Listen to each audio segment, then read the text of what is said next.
कमलेश अपनी बेटियों के कमरे में जाती है, जहां वो देखती है कि उसकी पांचों बेटियां शीशे में खुद को निहारते हुए तैयार हो रही थी। आज तो हम पांचों किसी परी से कम नहीं लग रही हैं।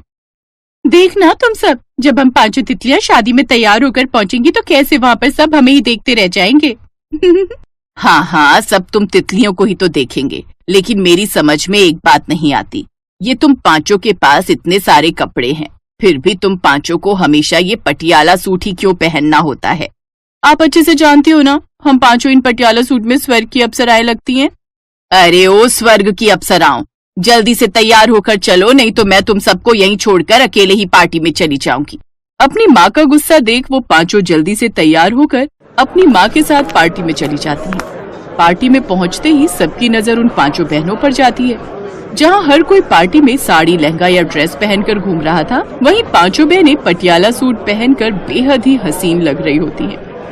पार्टी में हर किसी की नजर उन पांचों बहनों पर ही होती है। उसी पार्टी में दया नाम की एक महिला भी होती है, जो उन पांचों को देखकर किसी से पूछती है, ये पांचों लड़कियां कौन हैं? दिखने में कितनी खूबसूरत हैं। अगर ये पांचों मेरे घर की बहुएं बन जाएं तो ईद का चांद उतर आए मेरे घर। ये हमारे एक रिश्तेदार की बेटियां हैं, तुम कहो तो मैं बात करूं उनसे? हाँ, क्यों नहीं। वो आदमी कमलेश से बात करता है, जिसके बाद दया अपने पांचों बेटों के साथ उनके घर आती है और शादी तय करके चली जाती है। कुछ दिनों में उन पांचों की शादी का दिन नजदीक आ जाता है। उनके ससुराल से उन पांचों का शादी का जोड़ा आता है। देखो तो समधन जी ने कितना सुंदर शादी का जोड़ा भेजा है तुम पांचों के लिए। ओफो, लेकिन ये तो लहंगे हैं और हम पांचों को तो अपनी शादी में भी पटियाला सूट ही पहनना है। हाँ माँ, हमें नहीं पहनना ये लहंगा। तुम पांचों का कहीं दिमाग खराब तो नहीं हो गया है? हमें कुछ नहीं पता, आजकल ब्राइडल के लिए भी इतने सुंदर सुंदर पटियाला सूट आते हैं, हम तो वही पहनेंगे, नहीं तो हम कभी शादी नहीं करेंगे और ये हमारा आखिरी फैसला है। अपनी बेटी की जिद के आगे कमलेश भी घुटने टेक देती है और अपनी पांचों बेटियों को ब्राइडल पटियाला सूट दिलवाती है। शादी वाले दिन पांचों ब्राइडल पटियाला सूट पहनती हैं, जिसे देख सब उनकी सास से कहती हैं, ये क्या दया, तेरी बहुओं ने तो लहंगे पहने ही नहीं, पटियाला सूट पहनकर ही शादी कर ली। हाँ तो क्या हुआ, पटियाला सूट ही तो पहना है, कोई मिनी स्कर्ट या फ्रॉक तो नहीं पहनी ना।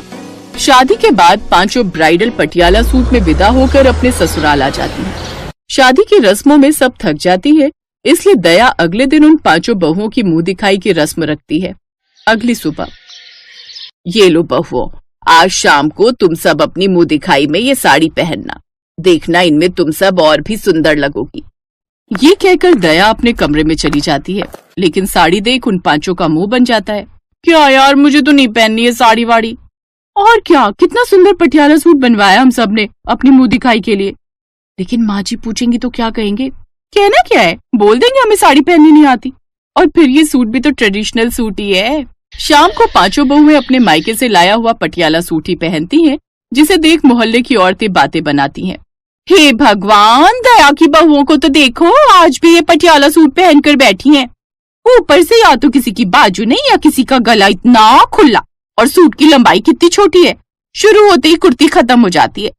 सच में दया, तेरी बहुओं ने तो सारी हदें ही पार कर दी। कितनी बेशर्म है ये सब तो। आंटी जी, आप हमें बेशर्म कह रही हैं? ढोल पर ट्रांसपेरेंट साड़ी पहनकर नाचने वाली वो जिसका ब्लाउज बहुत ही डीप था, वो आपकी बहू ही है ना?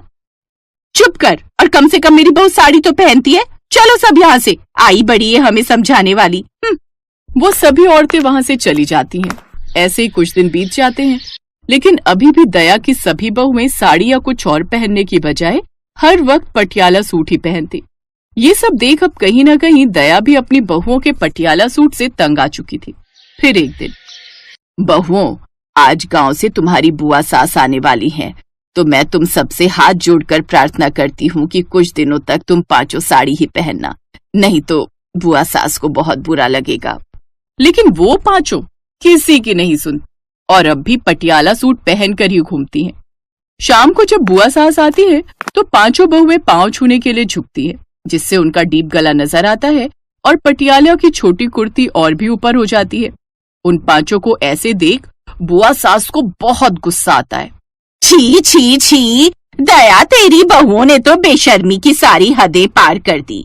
कैसे कपड़े पहने हैं इन्होंने, तू तो गांव में कितनी सभ्यता से रहती थी, लेकिन लगता है अब तुझ पर भी शहरी रंग चढ़ गया है जो अपनी बहुओं को कुछ कह नहीं रही। तू भी अब इनकी तरह बेशर्म हो गई है क्या?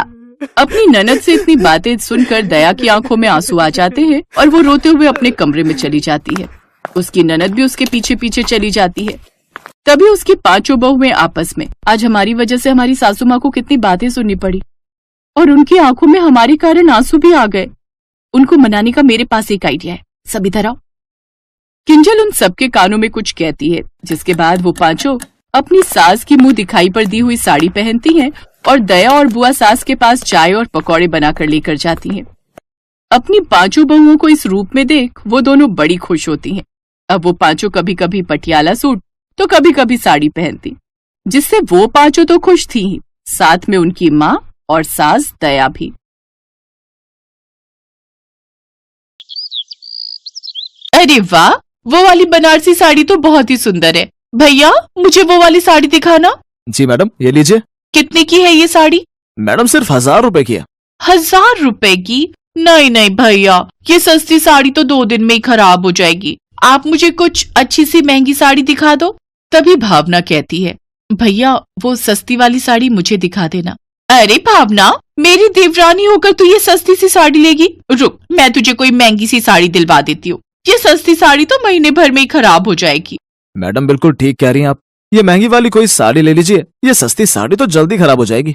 मैं अच्छे से जानती हूँ तुम जानबूझकर ऐसा कह रहे हो ताकि तुम्हारी महंगी साड़ी बिक जाए।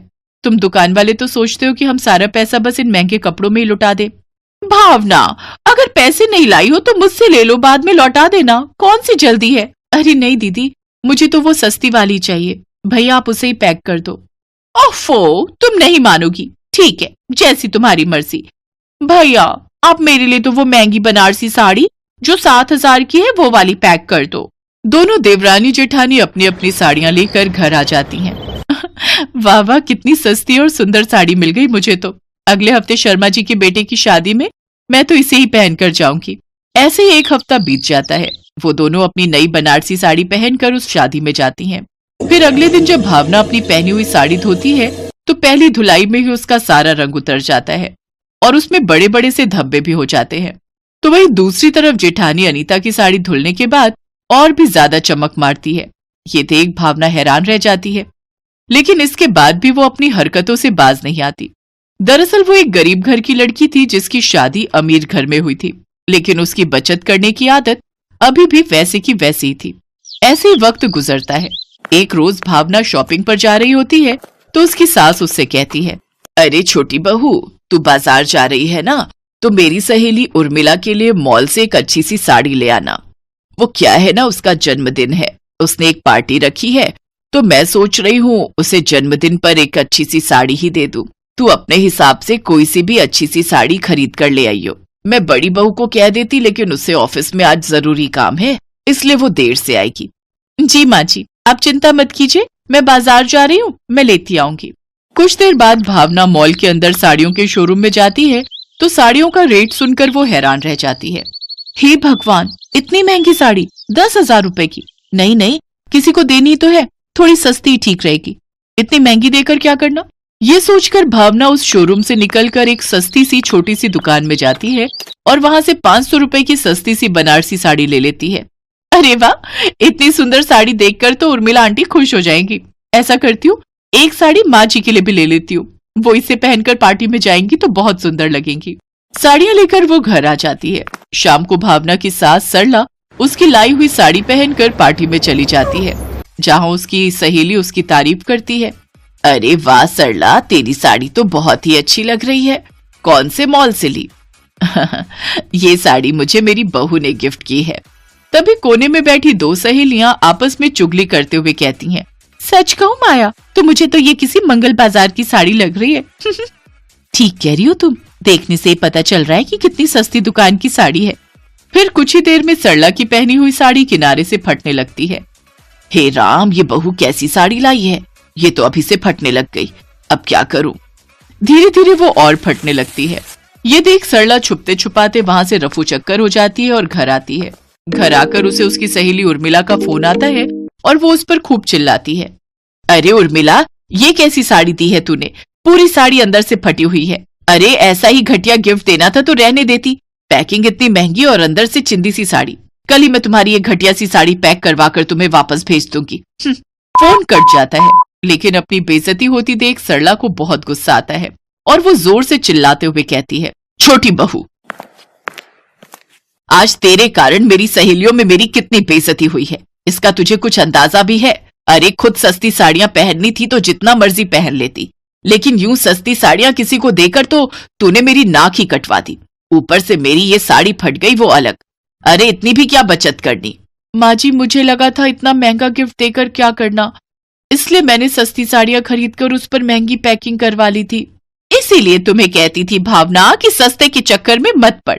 अरे सस्ता रोए बार बार और महंगा रोए एक ही बार। अरे जितनी तू सस्ती साड़ियां बार बार खरीदने जाती है और एक ही बार पहनने पर वो बेकार हो जाती हैं, उसमें तो महंगी से ज्यादा खर्चा बैठ जाता है। लेकिन ना जाने क्यों तेरी समझ में ये बात आती ही नहीं। मुझे माफ कर दीजिए माँ जी, जेठानी जी, अब से मैं ये गलती कभी नहीं करूंगी। इतना बवाल होने के बाद फाइनली भावना की समझ में ये बात आ ही जाती है कि सस्ता रोए बार बार और महंगा रोए एक ही बार। अब वो लाभ सस्ते के चक्कर में नहीं पड़ती।